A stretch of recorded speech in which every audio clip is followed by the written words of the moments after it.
My name is Mark McGuinness, and this is the 21st Century Creative, the podcast that helps you thrive as a creative professional amid the demands, the distractions, and the opportunities of the 21st century.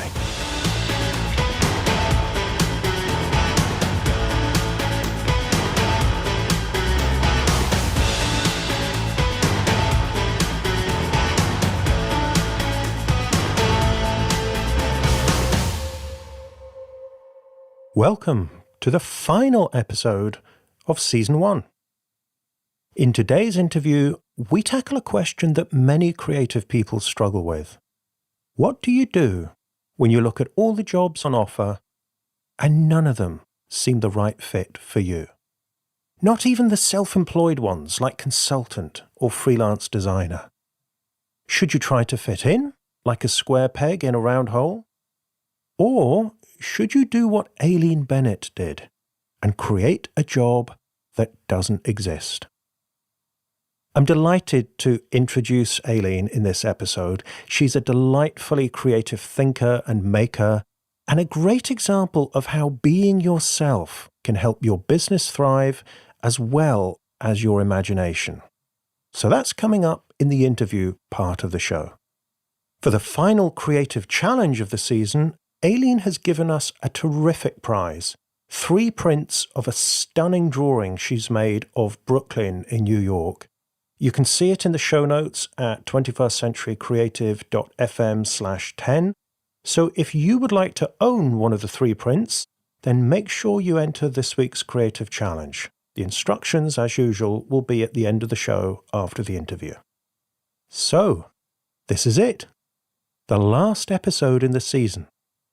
I don't know about you, but to me it feels like it's gone very quickly. But at the same time, when I look back to before I launched the podcast, it feels like a very long time ago, which I think is a good sign. It tells me we've covered a lot of ground in a fairly short time. So before we plunge into the final episode, I'd like to thank a few people who've helped me to make the show possible. Firstly, Javier Whaler, for creating the music and sound effects that give the show its distinctive sound. And not only does he compose all the music, but Javier and his team at the Breaking Waves agency are responsible for all the editing and sound production of the show, which means I'm free to focus on the content and I don't have to worry about any of the technical stuff under the hood. Also, a big thank you to Irene Hoffman, who created the show's identity with the beautiful, radiant colours of the logo. As you may know, Irene designs all my books, and once again she's produced something that is new and surprising, and at the same time exactly what I wanted. Thank you also to my guests, firstly for being so inspiring, and also for being so generous with their time and wisdom, and sharing it with us in the interviews. Last but not least, thank you for listening to the show and making it worthwhile for me to make it. You know, for a long time this podcast was just an idea in my head, something I was going to get round to someday, and now it's a real thing. And what makes it real isn't the fact I made it and it's available on iTunes or wherever, but the fact that you're listening to it, and you're telling me you're enjoying it and you're finding it helpful on your creative path. I've even had a few listeners tell me they are now looking forward to Mondays. So that feels like a pretty good start for Season 1. And rest assured, there's plenty more to come from the 21st Century Creative. I've already started recording interviews for Season 2, and I'm excited to see how it's shaping up. The suggestion box is still open for Season 2. I've had some great requests this week from listeners for topics and questions that they would like me to address in Season 2. So if there's anything that you would like me to cover in the next season, you can go to 21stcenturycreative.fm/contact and send me a message. But, of course, before we get to Season 2, we have one more episode left. So here we go for episode 10.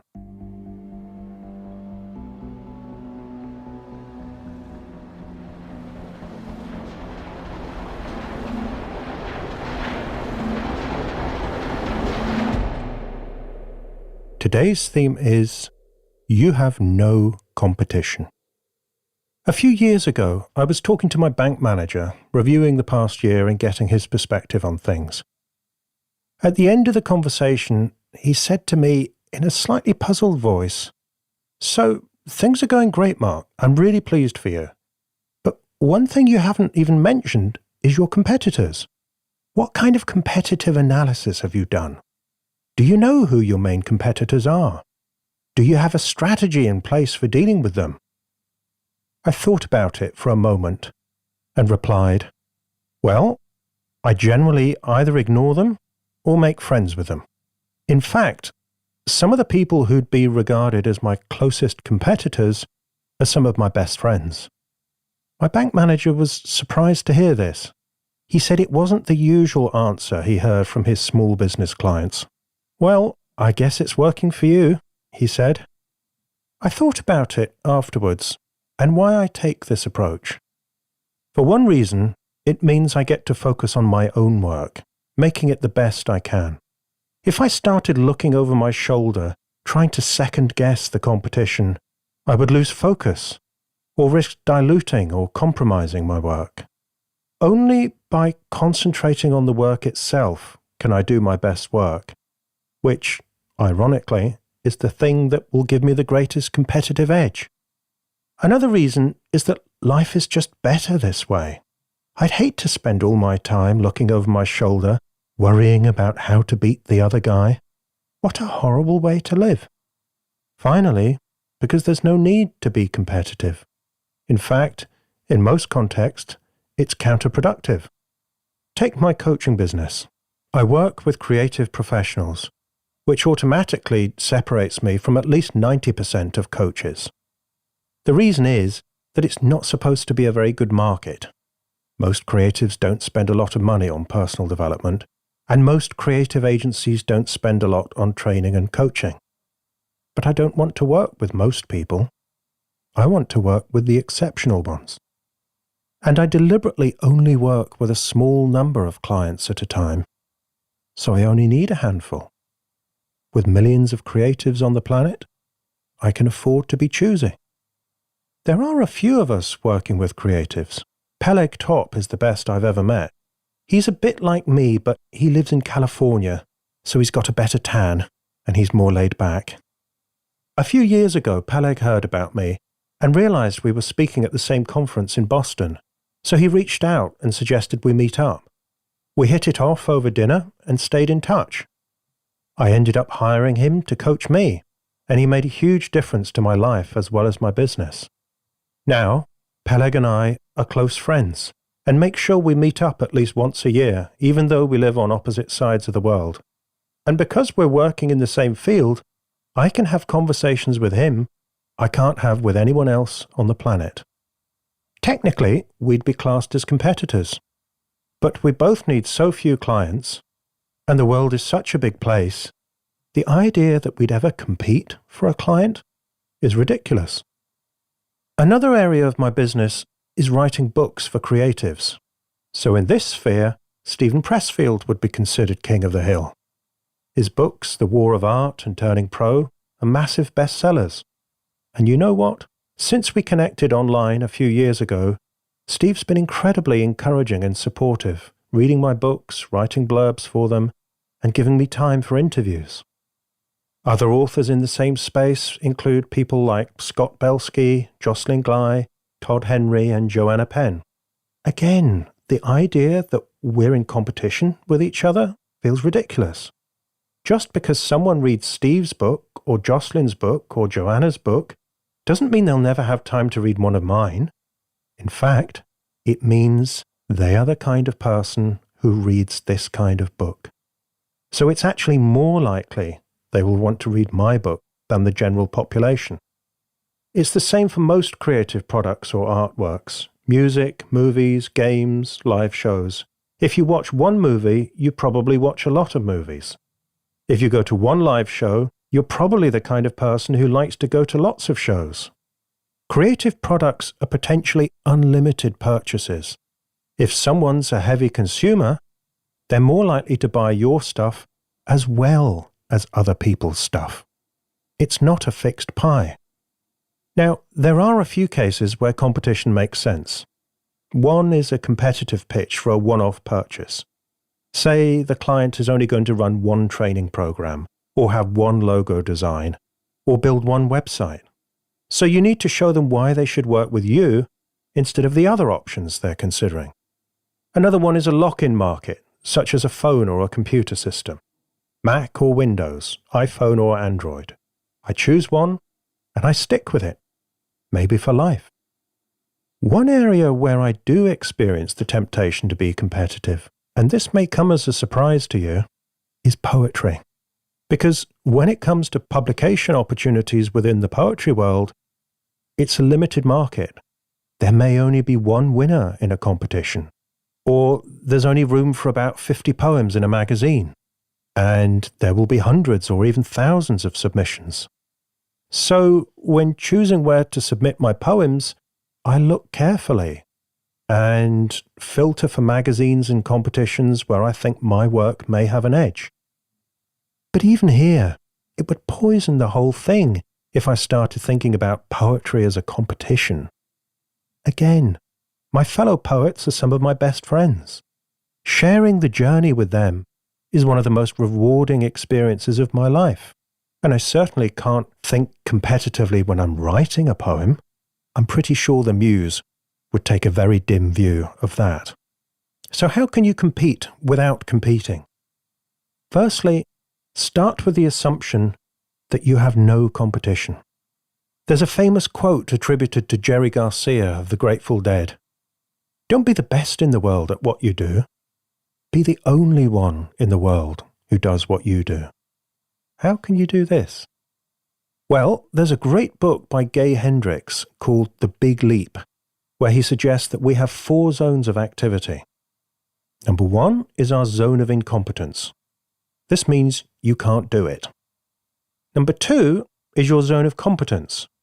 It means you can do it, but so could anyone else, so you're not really adding any value by doing it. Zone 3 is your zone of excellence. It means you're really good at this and you get rewarded for doing it, in terms of money, positive feedback, and encouragement from people around you. Beyond this is Zone 4, your zone of genius. This is the thing that only you can do, or only you can do it in a particular way. Hendricks argues that one of the biggest challenges facing high achievers is going from good to great by pushing past their zone of excellence into their zone of genius. The trouble is, we're rewarded by our zone of excellence. Other people can see the benefits, so they encourage us to stay there. It can become a comfort zone. But it's harder for others to see the benefit of your zone of genius. And it looks riskier, so you have to push yourself to step out there. So make a list of all the things you do within each of the 4 zones and challenge yourself to spend more and more of your time in your zone of genius, because that's the place where you truly have no competition.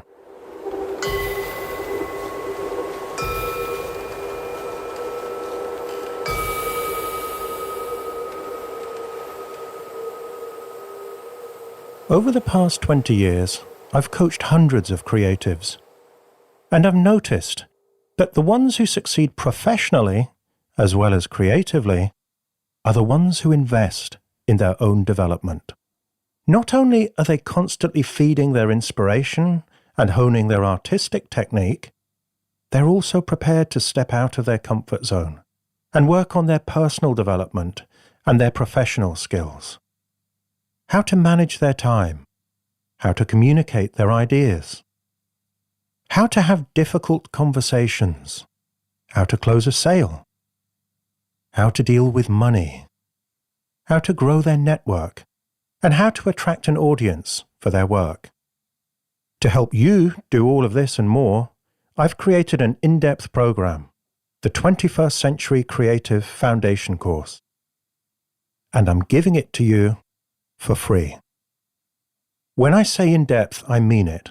There are 26 lessons, each one full of practical advice, plus a worksheet to help you apply the ideas to your own life and work. And yes, I'm giving you all 26 lessons for free. But to get the benefit of the course, you'll still need to make an investment of your time, of your effort, and on occasion, of your courage. Because you need to invest these things if you're to achieve anything worthwhile. As well as the course, you'll get exclusive access to the bonus recording I send out after every episode of the podcast, with feedback on the creative challenges set by my guests. If you're serious about your professional development as a 21st century creative, and you want to start the course right now, go to 21stcenturycreative.fm/free course and sign up with just an email address. That's 21stcenturycreative.fm/free course.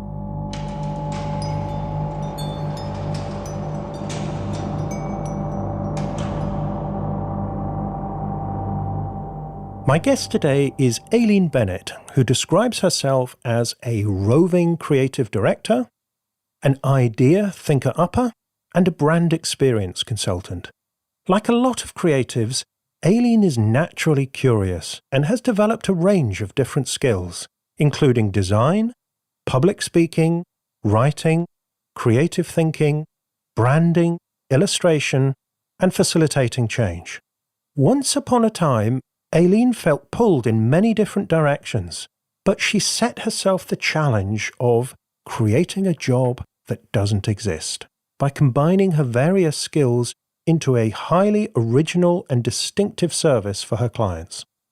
She works with large and small businesses, from the local coffee shop and bank in Louisiana, where she currently lives, to agencies and large corporations in New York, London, and further afield. And she never does the same thing twice.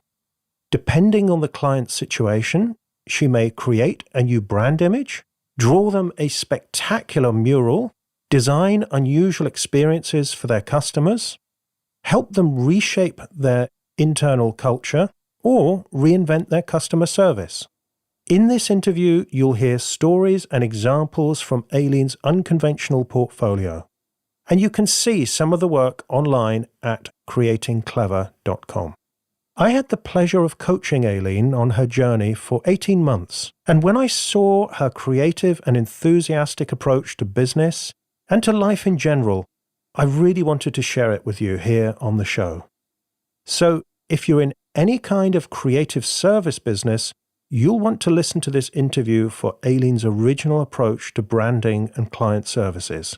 And regardless of your creative field, if you've ever been pulled in more than one direction, either creatively or professionally, or wondered whether you would ever resolve the tensions and contradictions in your creative career, Aileen has some really inspiring things to say about how she managed to do this and how you can start creating your own job that doesn't yet exist.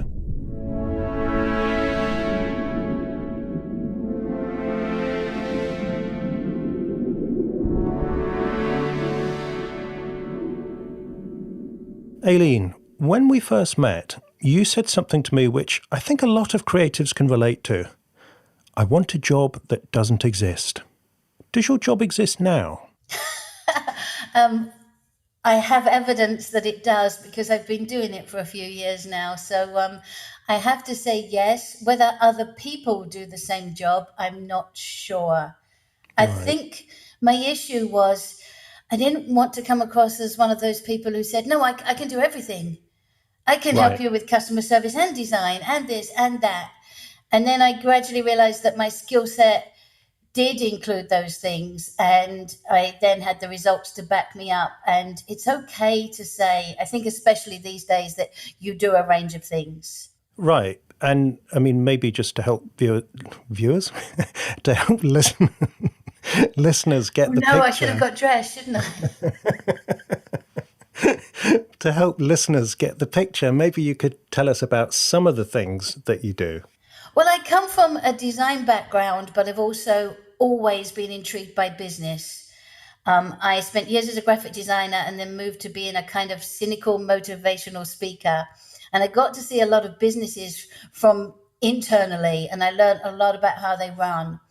And now when I work with a client, it really depends on what they need. They might need a new logo, but they might just need to clean out the bathroom. They might need their customer service improving. They might need those clever little ideas that show who they really are. And I think that encompasses it. I work with different brands, tiny brands and very large brands. And my job is to help them show their potential clients and customers who they really are. Is that not a scary thought for some companies? I think the phrase "you can't fake genuine," if they're not who they really want to be, they need to change that. And I usually start with most companies, we work via their values. If they don't know what their values are, we find out.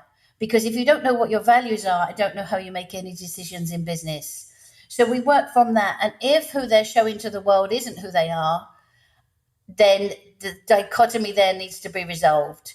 And if they tell me, hey, we're one thing, but we want to pretend to the world we're something else, I'm probably not the right person for them to work with anyway.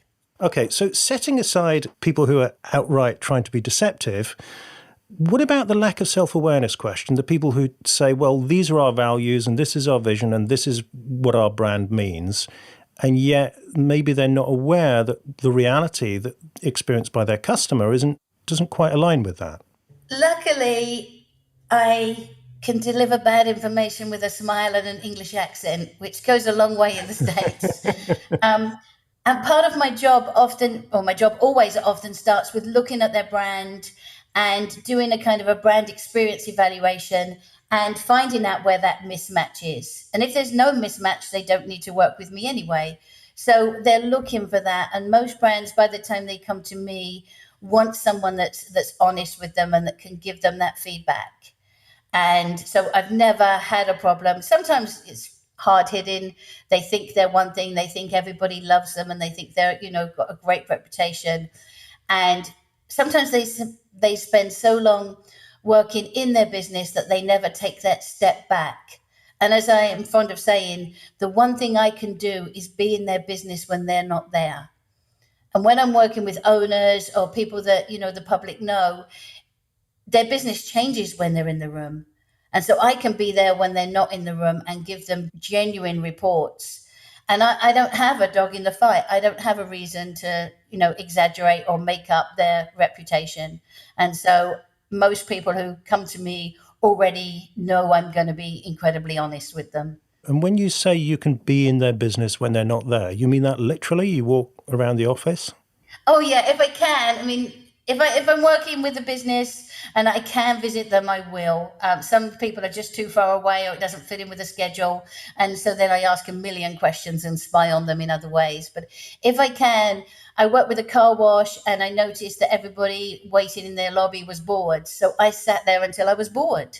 It did take 3 hours, but I have to be in that mindset. So yes, I want to go and experience it. I want to go into the company as a customer without their staff knowing who I am. I will ask people on Facebook random questions about experiences, and I will investigate the product in every way I possibly can and go in armed with their online reviews, what people have said, what I've experienced, what the business looks like at night when it's cold, all of those things. So you literally sit in somebody's reception until you get bored, and then... If boredom's what it takes to put myself in the mind of the customer, then absolutely. If it's something else, then I try and do that as well. Actually, this is reminding me of an experience I had when I was in a flotation tank centre, which I will not name, a few years ago. And I remember coming out of the float and just sitting in the kind of chill out area and was, in this blissful state of relaxation. But somebody had left a door open, and through that door I could hear the sales team being given a briefing by their manager all about how they had to push this package and that service to customers and whatever. And it was a complete mismatch with what I wanted to be experiencing at that moment from that company. So I'm getting a sense you're trying to be almost like a guerrilla customer. Yes, I mean, at that moment, that becomes their brand. Your brand isn't your shiny logo. Your brand isn't, the things that you think the customers are noticing. Your brand is what your customers actually think about you, and they will notice those. I once sat in a lobby of a business that I wasn't even working for and overheard them gossiping and complaining, and it changed my whole view of that business. And so I think people have to be aware that if there are customers in, they see everything and they notice everything. We notice the dust under the chairs and the fake plants and all the things that are wrong. And that adds to our brand and what we think of the brand and the reputation of the company. So those things are, to me, are really important. And I'm really curious about everything that goes on. And so I love to be able to notice all those things and make changes. So can you give an example of some of the changes that you've recommended and actually had put into practice? Oh, yes. One of my favorite things to do is those clever little ideas. I always say that if you can make me smile with your open and close sign, then I believe you cook great food or sell fantastic dresses, whatever it is, because those little ideas are what, tell me that you've thought of all the small things as well as the big things. So at the car wash I worked for, one of the things I noticed that I had presumed before I watched the whole car wash thing that customers are happiest when they leave with a nice clean car. And it turned out that wasn't true. Before they got in their car, they looked around for any mistakes, and then they got in their car and drove away, and they weren't smiling. So one of the things we introduced was a kind of a door hanger that hung on the mirror after people had finished, and it had a piece of candy attached and said, "Thank you for your business." But what it really did, it did two things. I was expecting one of them, and we actually had two results. It said to the customer, "Hey, if we've thought about this, we've got your car right." And so they didn't feel the need to look for the negative things, and they drove away happier. But also, the managers became proud about putting these things up. And so they checked the car. And so on both levels, the work standard was there and the customer, it's that little thing. If we've thought about this, then we've definitely cleaned your car. And so that was one of those little examples. They worked out to less than 5 cents each, and customers drove away happier. So that's a bit different to just giving them a new logo or website. Yes, and I think these are the little things, especially today, that distinguish you from other people. I work with a coffee shop where we just changed the doors that people go in so that they see the pastry case before they buy coffee rather than afterwards. It's all the little things. I'm working with a clothing company or company that are just about to open a new clothing store. And we just came up with their byline because, especially at market clothing stores, it's that kind of how do you get customers to walk in and know that it's okay for them to walk in. And so the byline is clothing for fine men and scoundrels. And when people laugh, you take away that, I can't go in there. They're like, oh, they've got a sense of humor. I can go in there. And so it's all those little things, whether it's little words, little actions, little just things people don't expect. They say, hey, we've thought about the little things, so we have the big things. So your kind of approach is to talk to them, but you also verify and you go and investigate and get as much information as you can from the customer's perspective. I get as much information as I can from everywhere. The reason I do this is I think the advantage I have is that I'm insatiably curious. Curiosity is my superpower. If I had a superpower, I love to research. I love to get to know a new industry, get to know everything about the area that a store is in or the service that clients are in. And then my brain works slightly differently from other people. I originally thought just because I'm English living in the States, but I just look at things in a different way. And that seems to be an advantage with what I do. You live in Louisiana, which is maybe not an obvious place for a Brit to put down roots. Can you describe the atmosphere of the place, and do you think it's influenced the kind of work you do? I never expected to be in Louisiana either. In fact, when I met my husband, who's Cajun and from here, I made it very, very clear never to expect me to live here. The place is vibrant. It's full of people who love their culture, who find every reason they can to celebrate. But it's also full of people who live in the real world and who want to start creative businesses. And my client base is obviously a little bit here because I live here, but luckily it's all over the US and in London and other places too. But I recently worked with a bank who started here. They now have, I think, 3 states. And I worked with them on their inward facing branding. So that's like branding towards their own employees. And we worked a lot with their values and we had a lot of fun. They understood who they were. This is a bank who has popcorn in the foyer when you go in to do your banking. So the whole place all smells delicious and they're just kind. And people here take family very seriously. And a lot of the businesses echo those values throughout what they do. And so we managed to have fun. We printed up the values in a poster, but then we changed the poster out for Valentine's Day with kind of Valentine's Day values on, and for Thanksgiving and for Christmas and for the start of football season and all those things. So the company, the employees really took these values to heart and they use them to talk to each other now. And they have little contests. Each of them has a whiteboard on their desk that we designed, and they have contests where they write things and send photos to the main branch.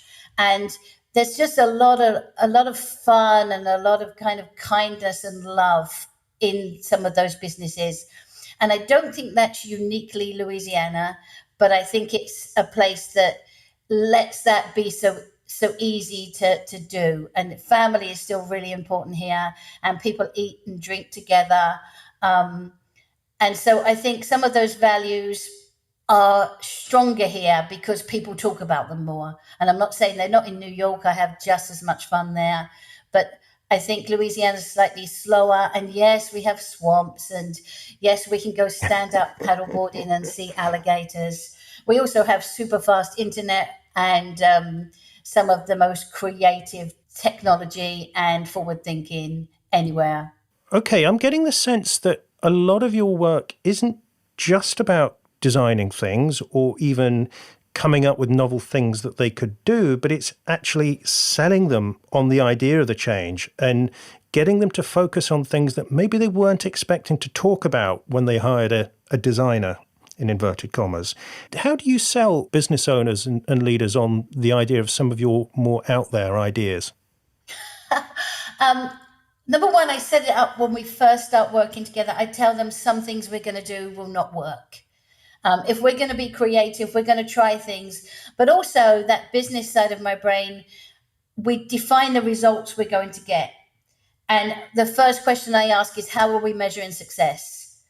And everybody's answer is different. And so we're looking to the end result, and some of the cool kind of creative things that I do are not about the cool creative thing. They're about the results. Like, I love clever things. They're my fuel for the day. But clever only works if it gets the right results. And so I try not to work in isolation. We don't just do things because they're fun and kooky and different. We do them because I think they'll get the result we need. Now, it is the real world, and sometimes it's great for me to lay it all out. And some businesses, they get too busy or they get sold or things change. So it's not always that dream. Sometimes my idea for a brand in the real world never quite happens, because once I leave the company, my aim is always to work myself out of a job, because I don't want them to be paying me for years. That doesn't feel good for anybody. So it's a question of me setting them up, but they have to work out how much they can run the business and how much they care about the little things. And some companies, they fade away, and other companies, they get stronger and stronger and stronger.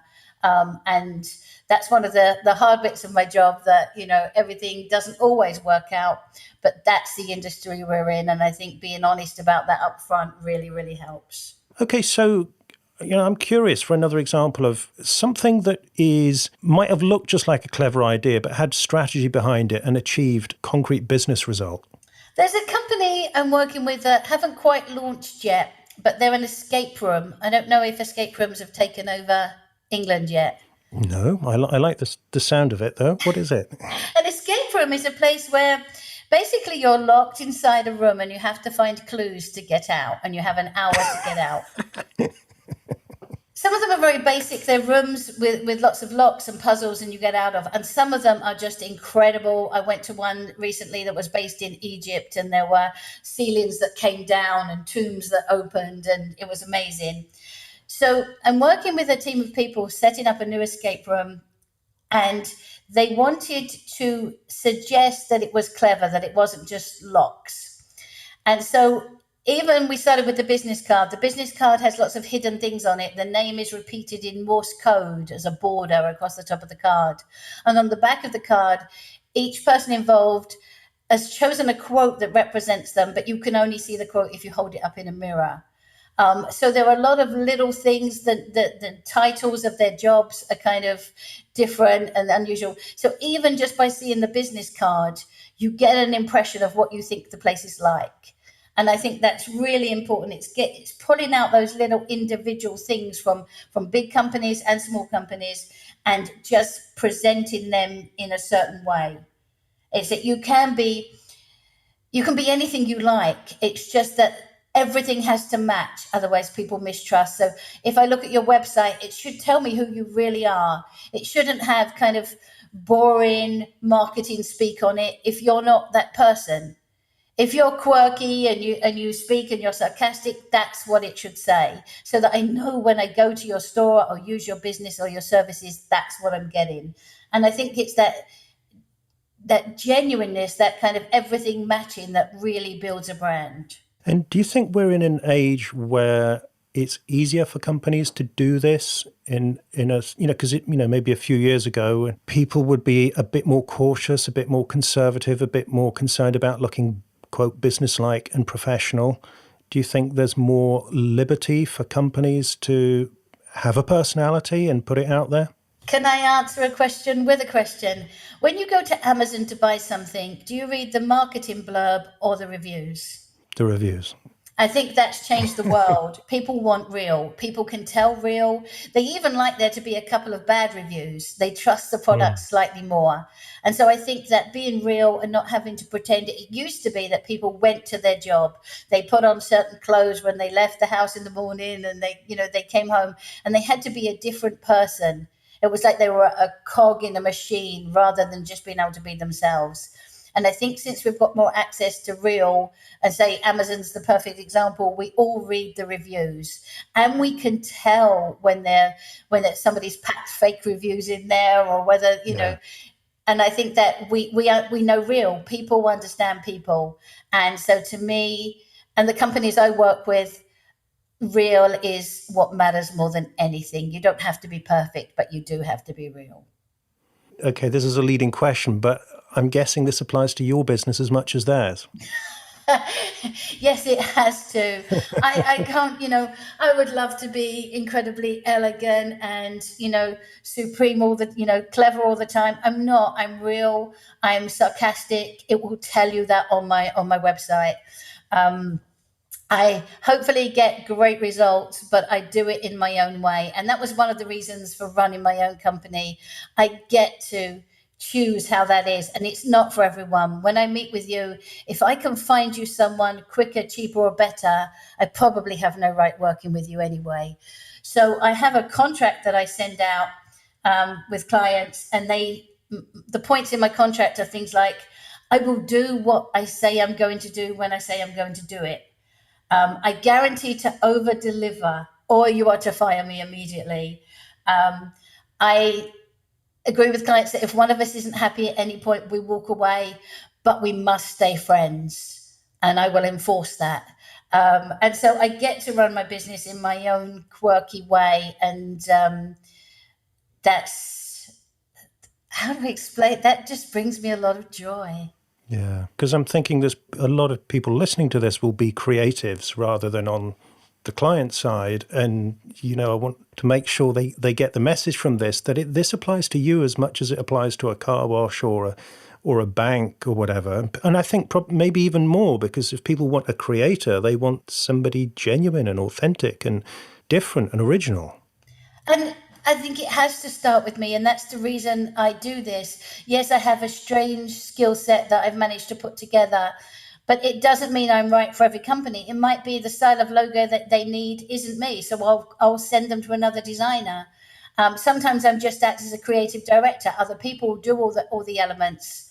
I'll bring in the right website designer. I'll bring in the right writer, and so if all of those people are being themselves, you find the right clients for you. You don't have to kind of change who you are. You just have to find the right clients. And the more honest you are about who you are, and the more honest you are about who you're not, then you tend to attract the right clients and the work gets better. And the result of doing better work is that you get better work and you get more creative work and everybody's happier. It kind of saves the world in the long run. Well, that's good. I'm glad that's being taken care of. Yeah, the world's safe. We're good.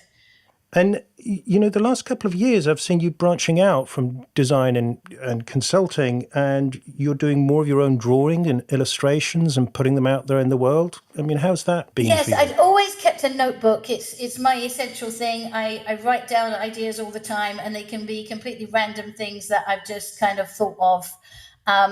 And it became wherever I went, people would stop and ask to look through my notebooks. And I'd always kept them very private, but it became like everybody would ask to see them because I tend to make notes in little pictures rather than just words. And so with Instagram, Aileen's Notebook is now an Instagram account. And it's a great way to kind of share little snippets of how I think. And then the illustrations kind of snuck in there a bit, and I started to do more and more drawing. And I had my first show this year, sorry. I had my first show this year. I've just illustrated a children's book. I've just done a mural for the wall of a hospital.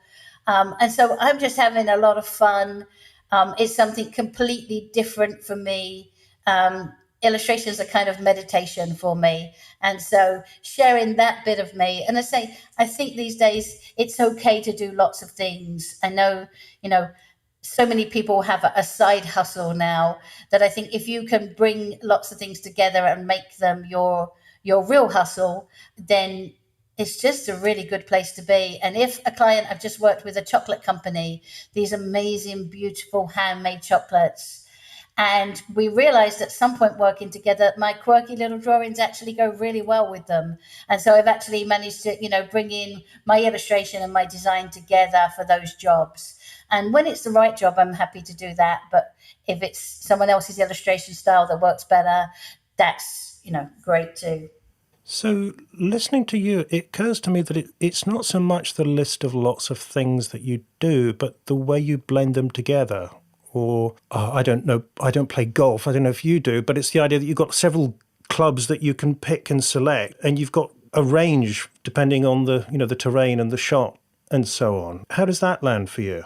That makes complete sense. It's not about saying, if you go to a design company, a pure design company for a logo, they're going to give you a new logo. Whereas I can look, you might not need a new logo, you might need something else. So yeah, it's this whole strange collection of skills. But to me, it's always been the same. It's always been about communication, whether I was a designer or whether I was a speaker or even as an illustrator. It's about communicating an idea. It's about saying something about something. And so to me, they're the same. And it's just this giant toolbox. And I just pick out whatever I think a client needs. No one's going to get sold a whole range of services. If you just need something rewritten, that's all we do. And my job is to find the shortest route between you and the success you want. And whatever it takes to do that, that's what we do. Okay, so now I'm curious. Can you tell me about a job when you've done the least amount of work in terms of hours making stuff, but actually it had a big impact? Yes, a number of clients who I literally meet with once. And I tell them at the end of the conversation, I've asked them about who they are, and they know who they are so well, they've just never put it out there. And my job is then to shake their hand and say, you've got this, you don't need me. And to watch them find out who they are. Or I know one company that just has a note I wrote them, and it says, what makes you different? And they didn't need anything else other than that. They ask themselves that question every day, and they make sure that gets out there. So some companies need to know, hey, you don't need me, you just need to be who you are, and you already know that. And somebody just giving someone permission to do that. And sometimes they come to me and they tell me all their ideas, and I tell them, you need to run with them. You don't need to pay me to tell you these ideas back. Sometimes the company has no idea what they need, and so we do a road mapping session where we look at what they need and where I think they need to go and some different routes they can take to do it. And then I can walk away from that if I want to, and if they want me to. It might not be that I'm the right person for that job. I am limited very much by my hours. At the moment, there's just me. It may change later this year, but at the moment, it's just me. And so I have to use each hour in the best way possible. I'm never desperate for clients. There's often a waiting list of people waiting to use me, which is, a very blessed place to be. But there is no point me working with a client who doesn't need what I do. And sometimes it's they don't need it. Sometimes they don't need it at that moment, and there's other things they need to do first. The shortest route between them and success is often me getting out of the way. And supposing somebody's listening to this, maybe a creative who's got a lot of different interests, a lot of things they like to do, and they're struggling to see how it all fits together or whether it does fit together. What advice have you got for them to help them figure it out? I think look at the bits you love to do, look at the things you love to do, find out what they all have in common, and see if there are any clients that might need all of those things. When I started this, I didn't sell it as, hey, I do this and this and this and this and this, because that whole jack of all trades, master of none phrase kept coming to mind. And I didn't think they'd take me as seriously. So sometimes it would be, they'd come to me as a designer, and I'd also write their things and suggest some marketing things. And so instead of me selling all of these things at once, I was selling one thing and they were finding out I did others. And telling stories about what you do is a great way to do that. But I think lots of people have lots of skills, and where that used to be something that didn't seem acceptable in the world of business, now it is. And I think so much stuff overlaps in so many ways that it's easier to put a whole group of seemingly diverse skills together and create a brand. Also, you don't have to do that. You might spend your days designing and your evenings illustrating, and that's just as valid and just as fine. Not everything has to be a nice little tied up parcel. Just, I would say, start wherever you are and don't get caught up in what it is. I think as you do the best thing for the clients you have, the right things will just bubble to the top. And that sounds very kind of Pollyanna, but I think if you can find a few clients who understand what you do and use you, once you've got examples of doing all these diverse things together, people understand it. One of the things I do is the only time you can actually book me by the hour is when I just show up as an idea thinker-upper, as I call it. And I will just come and give you whatever ideas I think of at the time. I ask you questions, I give you ideas. And I thought that would be a difficult concept for people to grasp. And my clients and my potential clients, they love it because they can jump all over the place and ask ideas. And they never have to speak to me again if they don't want to. But it's an hourly paid thing for 2 or 3 hours.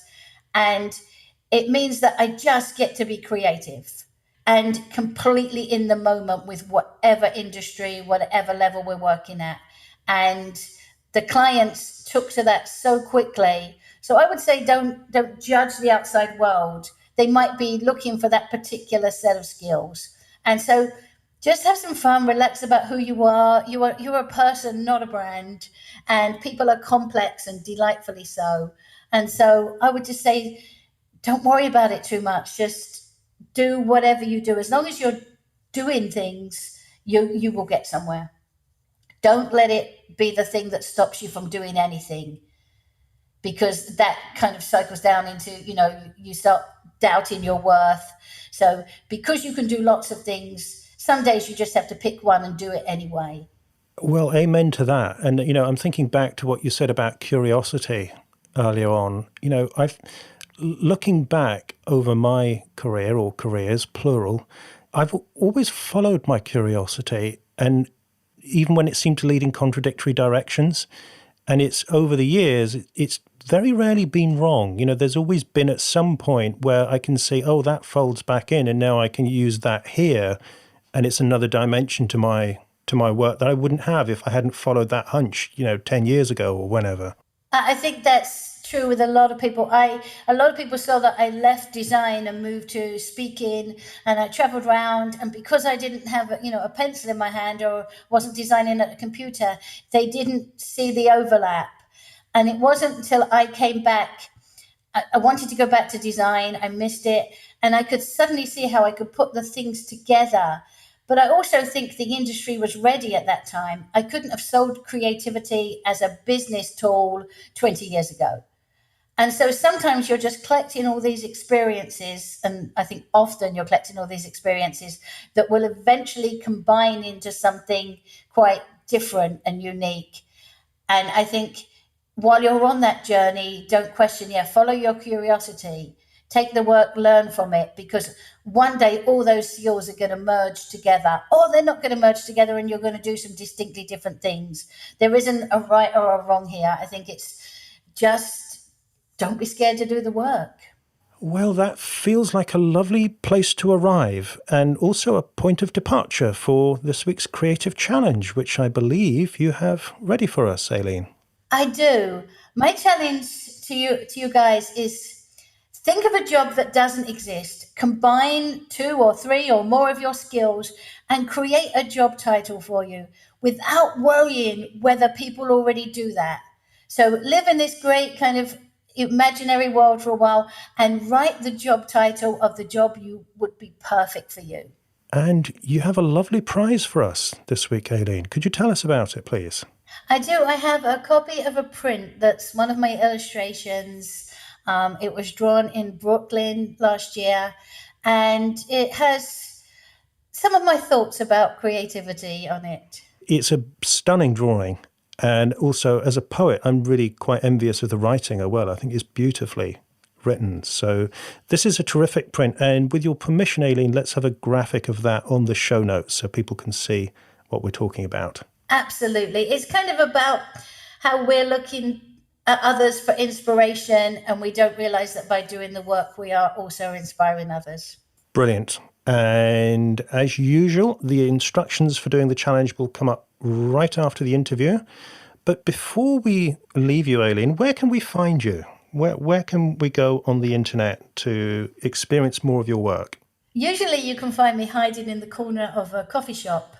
But if you're not in that coffee shop and can't see me, then my blog and my website are at creatingclever.com. And my Instagram page is Aileen's Notebook, and Aileen is Aileen. And I can heartily recommend you have a look through the website and the notebook, which is just like an unfolding series of delightful things. So, Aileen, thank you so much for sharing your creativity and your enthusiasm. Thank you. I'm going to listen back to this interview so that I understand what I do. Well, of course, that's the purpose, right? Great. Thank you.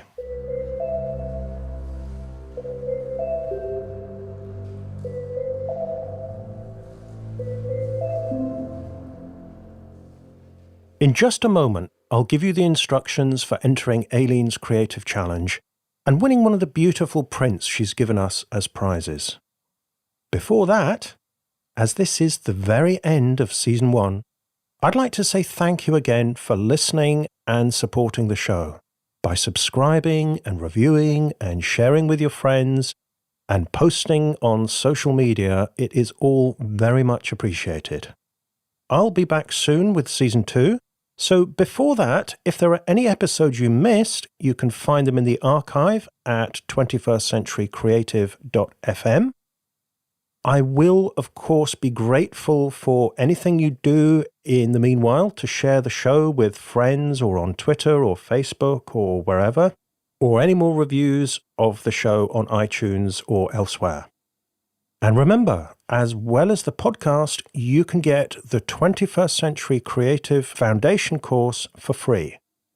It's an in-depth course to help you succeed as a 21st century creative professional. Just go to 21stcenturycreative.fm/free course. Okay, that truly is it from me for Season 1. I'm going to take a creative break, and I will see you soon.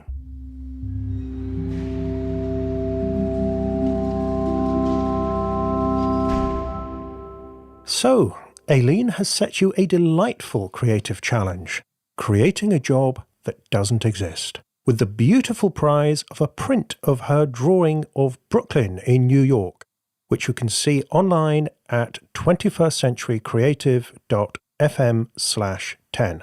If you want to take part, here's how the challenge works. Firstly, in Aileen's words, the challenge is, think of a job that doesn't exist. Combine 2 or 3 or even more of your skills and create a job title and a brief job description of the job that would be perfect for you, without worrying whether anyone already does it or whether anyone would ever pay you to do it. Secondly, go to 21stcenturycreative.fm/10 and leave a comment with the job title and the job description. You've got until midnight United States Pacific Time this Friday, 4th of August 2017, to complete the challenge by leaving your comment. Obviously, if you're listening after that, the challenge has now closed. Once the challenge has finished, I will pick 3 winners at random from the comments, as usual, who will receive the prize of Aileen's print. Over the weekend, I will send a bonus recording with my feedback on your comments and what we can all learn from the challenge. I'll also be sharing reflections and advice from my own experience of creating a job that certainly didn't exist when I started out my career. As usual, the feedback recording will not be released on iTunes. It will only be available via the 21st Century Creative email list. To join the list, go to 21stcenturycreative.fm/bonus and enter your email address. Okay, that's it for Aileen's challenge. You'll also find these instructions in the show notes at 21stcenturycreative.fm/10. And so, that is truly it for Season 1 of the 21st Century Creative. If you haven't listened to the other episodes in the series, you can find them all online at 21stcenturycreative.fm. And if you have, then I hope you will join me and my guests for Season 2 of the show, coming to you later in 2017. But for now, thank you so much for listening.